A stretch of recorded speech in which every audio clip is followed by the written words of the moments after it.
good. All right. So, start over again.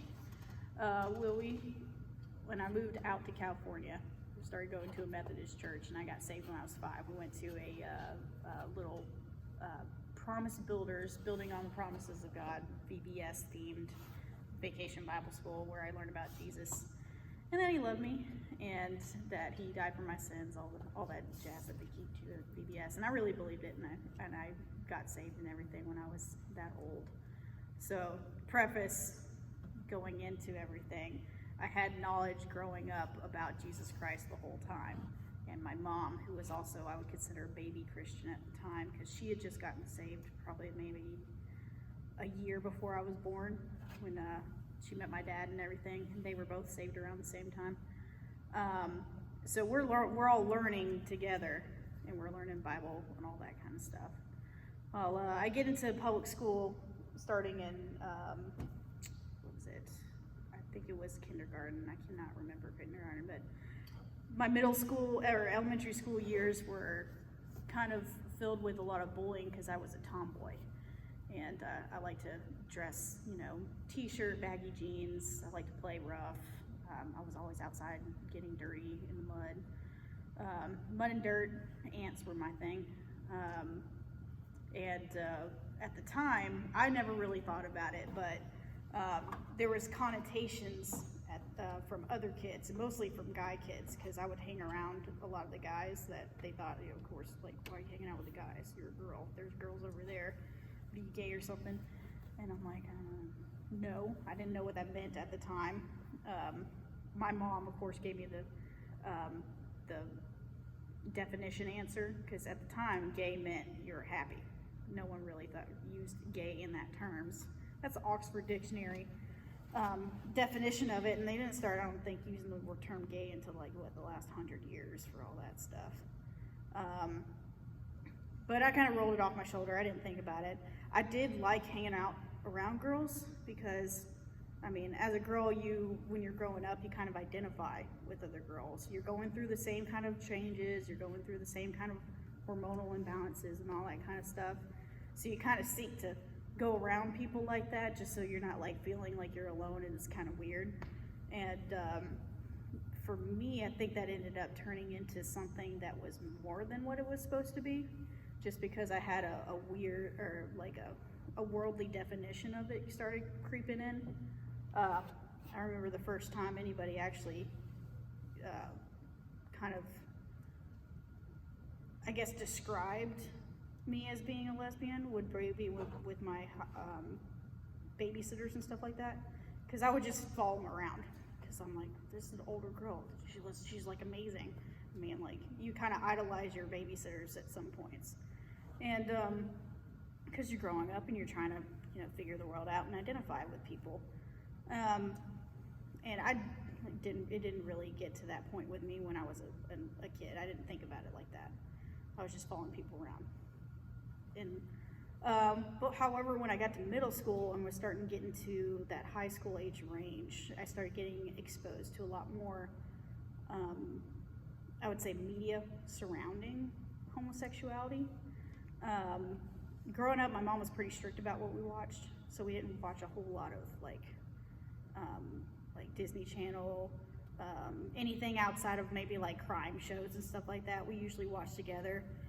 But even with that, you would see those kind of homosexuality kind of creeping into all that media, and the thing about it is that a lot of the times I identified with these characters because I was a tomboy, and they ended up being tomboys. They're typecasted as tomboys, wearing baggy shirts, usually athletic, kind of like that. And I was athletic. I was a tomboy. I played sports. A lot of times it was the softball student that was lesbian, typecasted as a lesbian. So I'm like, oh, that's kind of weird. I kind of identify with this person. I don't really agree with what's going on, but they're acting just like I am.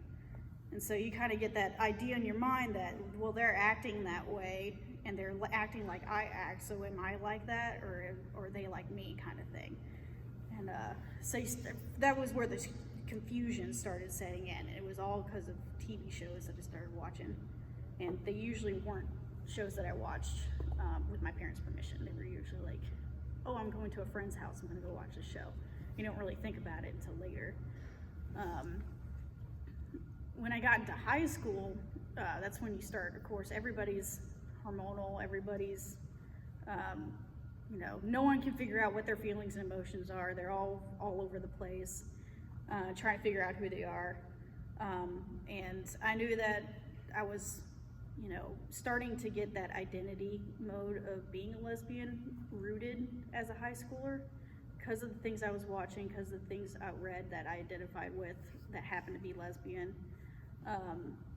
I kept getting compared to like my high school softball coach, who we all knew was lesbian. She had never said anything, but everybody knew it, kind of thing. And I didn't like that, but at the same time, I didn't really try to let it bother me, even though it did. I kind of just ignored it.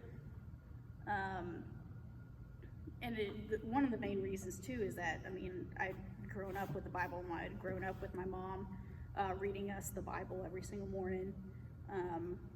We read it every morning. We'd go through, we'd read a passage, and then we'd pause and we'd go through and not interpret it, but discuss what it actually meant and everything. So, it's not like I didn't know that homosexuality was wrong. I knew it was wrong, but I ignored that.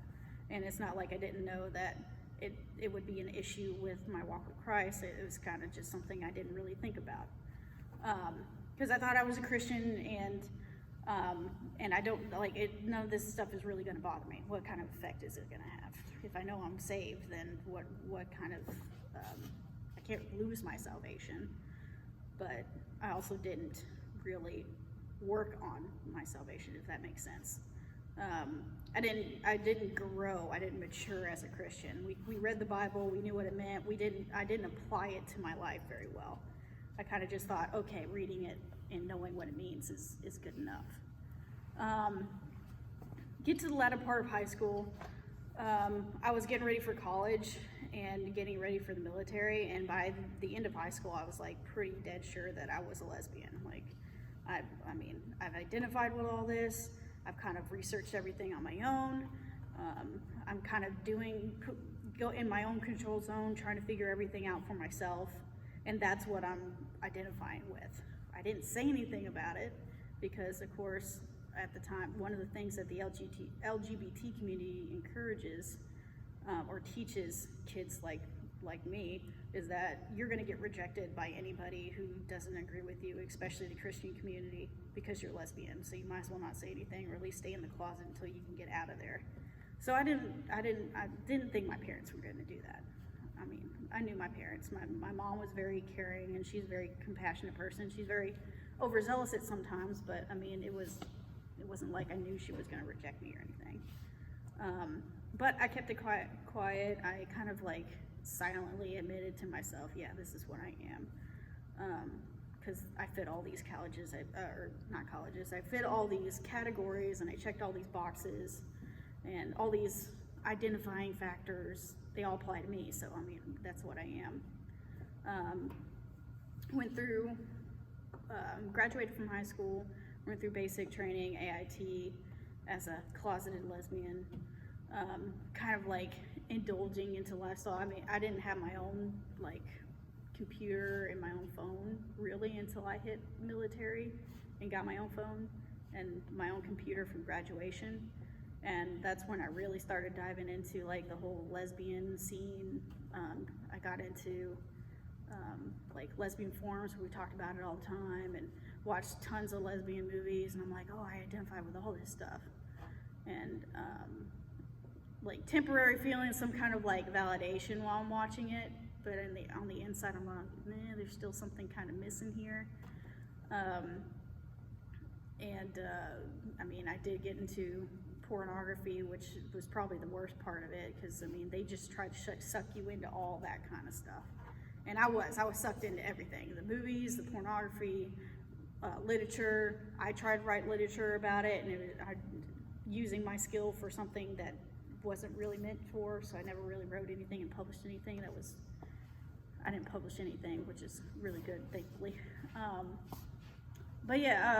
And what was it? Towards the end of my basic training at IT, they had announced that they repealed Don't Ask, Don't Tell.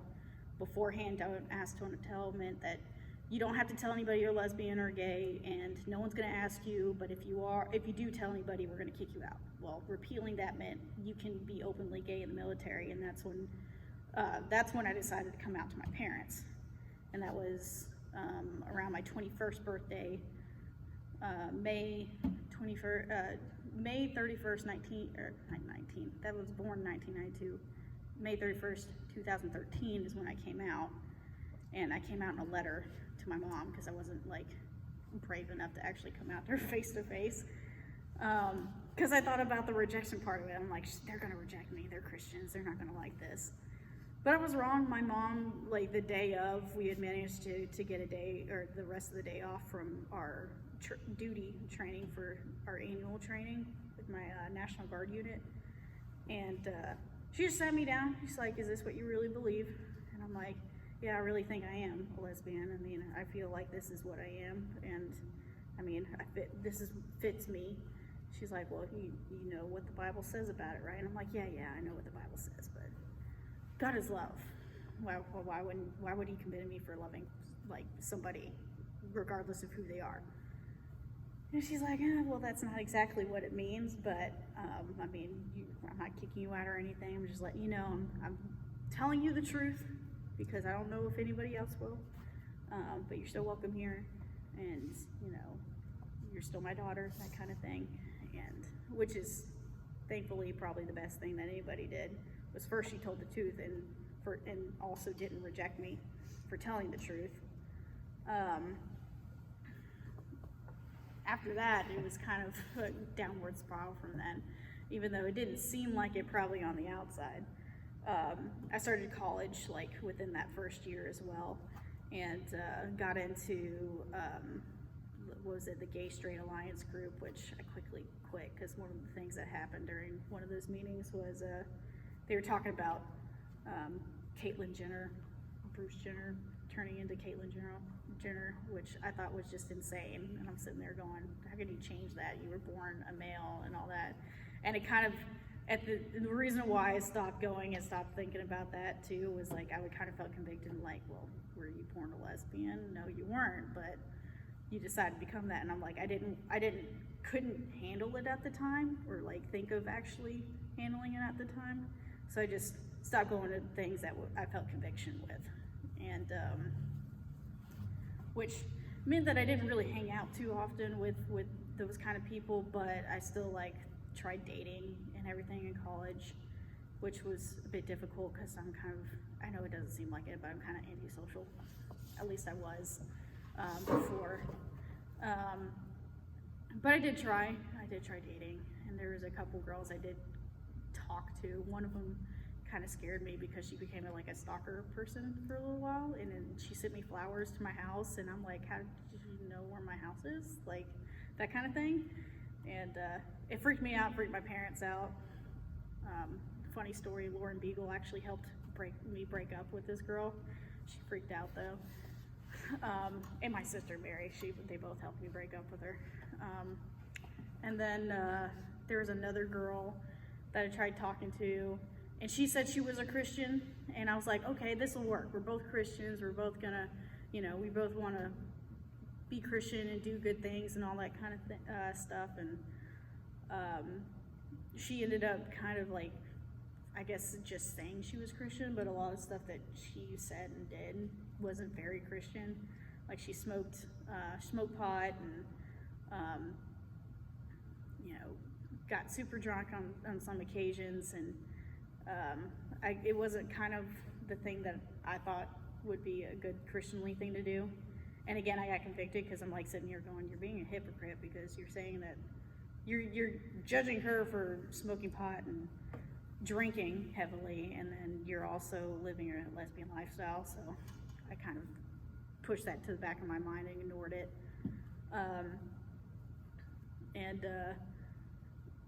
I think I saw her for like maybe a month or two, and then ended up breaking up with her too. I think we didn't really technically break up. We just stopped talking and stopped seeing each other.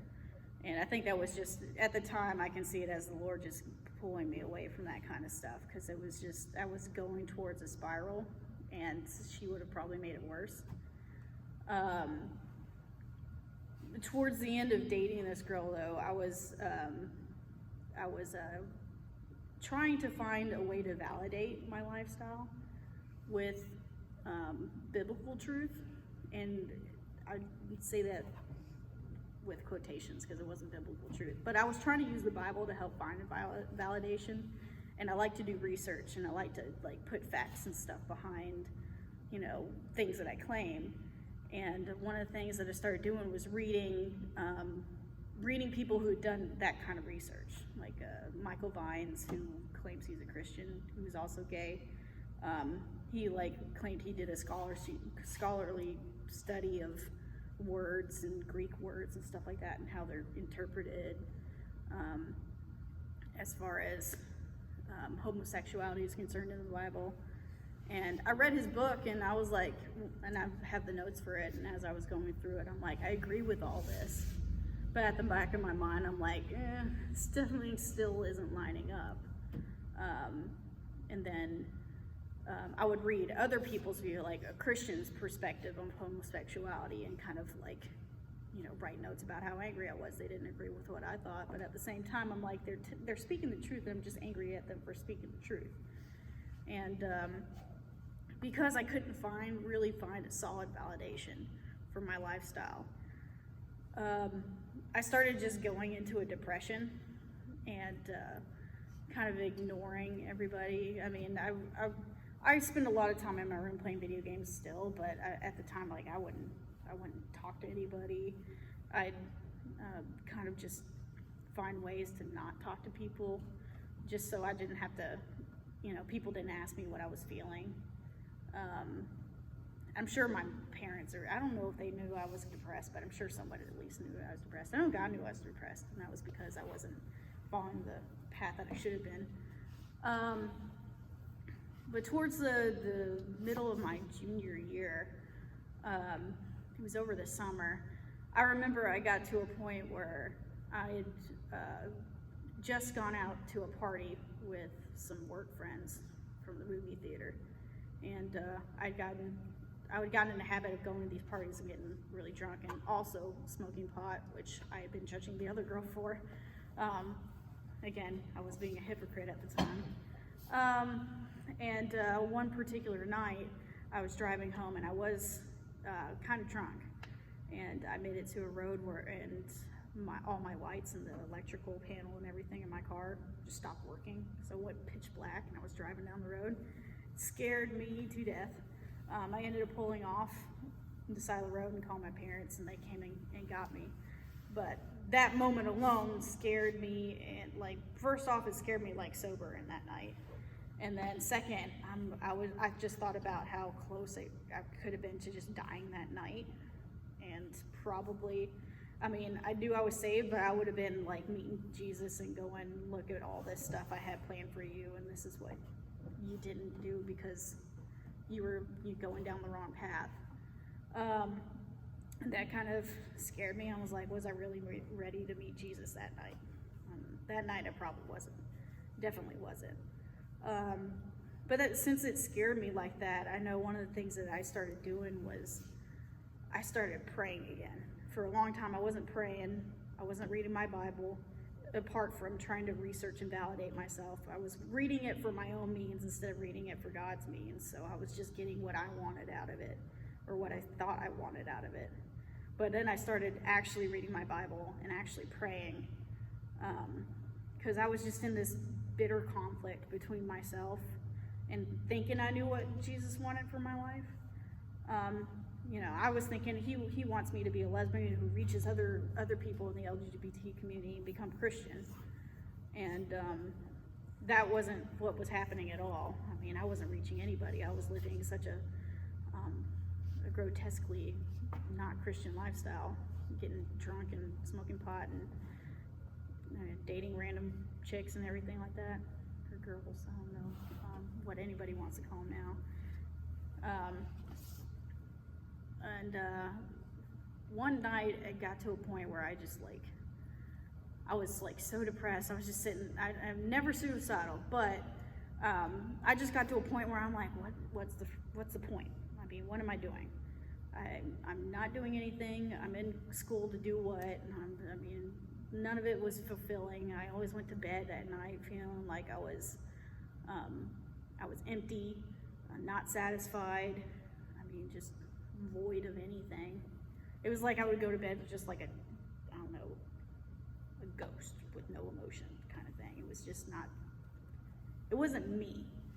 And one night I got to a point where I would say it was a breaking point. It wasn't too long after the incident with my car.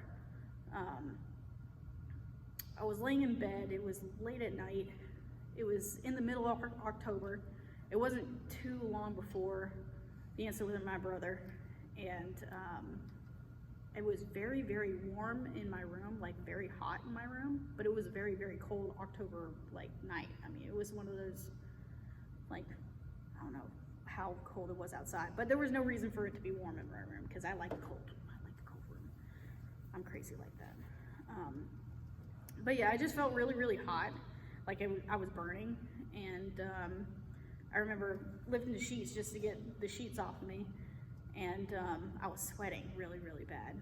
And I kind of, I don't know, I wouldn't say it was a trance, but I kind of had this vision of me standing like at this little precipice and like looking down into like a really deep black hole of nothing. And I'm like, world's down there. There's like nothing down there. And I'm like, what is this? Where am I? And I kind of hear this voice, and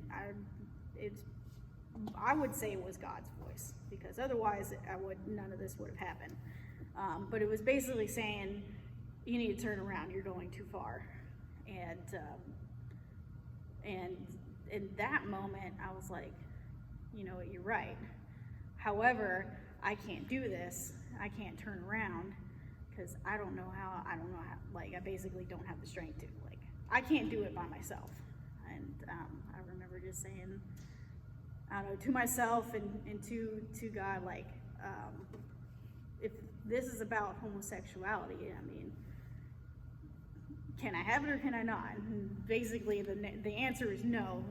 That's not what your purpose is for. Your purpose is not to live a homosexual lifestyle and be my servant at the same time. And I'm like, this is what's causing me misery, is trying to do both, and you can't do both. And I basically was just like, well, fine. If this is bad for me and I can't do it, then will you just take it away from me?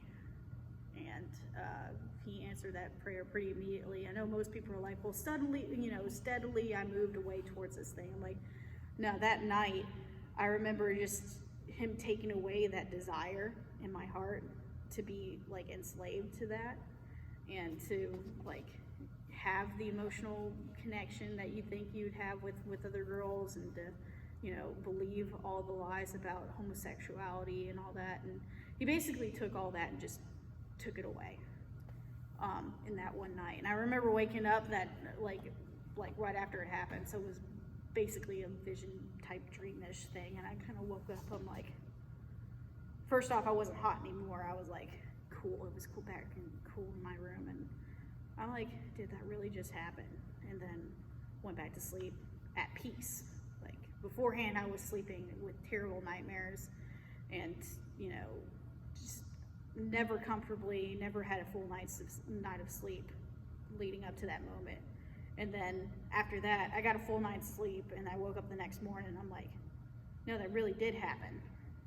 And I really don't feel the same way that I did yesterday about my homosexuality. And it's pretty, I don't know, it was pretty stark. I kind of view it as my Paul moment. You know, you're on the way to Damascus, and then bam, there's Jesus. And so, like, you're sleeping at night in terrible dreams, and then bam, there's Jesus telling you that you need to give it up, and you give it to him. And I think the biggest thing was that it wasn't just him taking it away, it's me asking him to take it away, because, you know, beforehand I just wasn't willing to. And I got to that point where I was just, you know, I was so bogged down by it, and so torn by it, that I wanted to give it away, even though everything the world was telling me was like, nah, this is part of your identity. This is who you are. This is what makes you awesome. I'm like, I don't feel awesome. I don't feel great. I don't feel like any of this is really, benefiting me any. And whereas on the other side, you have Jesus, and, he came and is like, I have something so much better for you, and you're going to feel good while you're doing it. And, that's basically it, is that, in a single night, I gave it to him and he took it away. And I didn't have to worry about it anymore. Are there still temptations and like things where the devil tries to go, remember your old life? Yeah. But they have like hardly any effect as far as that. It's like every time he tries to push something, I'm like, I know what you're trying to do, and it ain't gonna work. But yeah, that was a great moment in my life. And as soon as that happened, of course, I started reading my Bible again, like even deeper. Instead of just reading bits and pieces, I started from the beginning and went all the way through. I probably read the Bible in like 2 months, which is really fast for reading the Bible. But I got that out of the way just so I could, because I was like excited about it. And I'm like, okay, I need to catch up on everything that I missed when I wasn't maturing as a kid and going into an adulthood with my faith. And I started, and my friends in college definitely could tell there was something different. Because first off, I wasn't hanging around with some of the group that I used to hang around with. And, I kind of made it a point to start bringing my Bible to school and reading it before class and stuff like that. So they'd ask me about certain things, and I'm like, I wasn't afraid to actually show that I was a Christian. Beforehand, I didn't really show that I was a Christian as I was living my lesbian lifestyle. I'd kind of be like, oh, I'm a Christian, when people would ask what my religion was. And now I'm like, yeah, I'm a Christian, and God saved me from this. And lost a good bit of friends from that, which, it's no sweat off my back. But they kind of view me as just a friend to be around other people that were kind of in the same group and kind of network with that. It's been basically 6 years since I rededicated my life. I know I started coming here, I was trying to find a church, and I started coming to Emmett Grove because you happened to stop by our house, Chelsea. What was it? I think it was 2 or 3 months beforehand. And we're just like, oh, you remember that girl who left a flyer? Let's just try that church out. And I'm like, yeah, I recognize her, because we had seen each other beforehand. We didn't grow up together, but we had seen each other enough. But I think my first Sunday here was Easter Sunday that next year. But no, I love the fact that I ended up at this church, because this church too, I think the first Sunday I was here, besides Easter Sunday, was Pastor Tim was talking about homosexuality. I'm like, this dude is on fire. And I'm like, yeah, because none of the other little church groups or Bible groups I'd gone to in college would ever address it. They were too afraid to. And that was one of the reasons why in college I went to those, because, they're not going to say anything about what I am. So I don't have to worry about it. Now I'm looking to see if anybody's brave enough to say anything about it. And if not, then I end up being that person. Because, God allowed me to go through that, lifestyle in order to come out of it with a true understanding of the lie that it is. And that's my goal now. So, I don't know. That's it. I don't know. I didn't want to go too long. I know it's like 8:12, but I thought I didn't want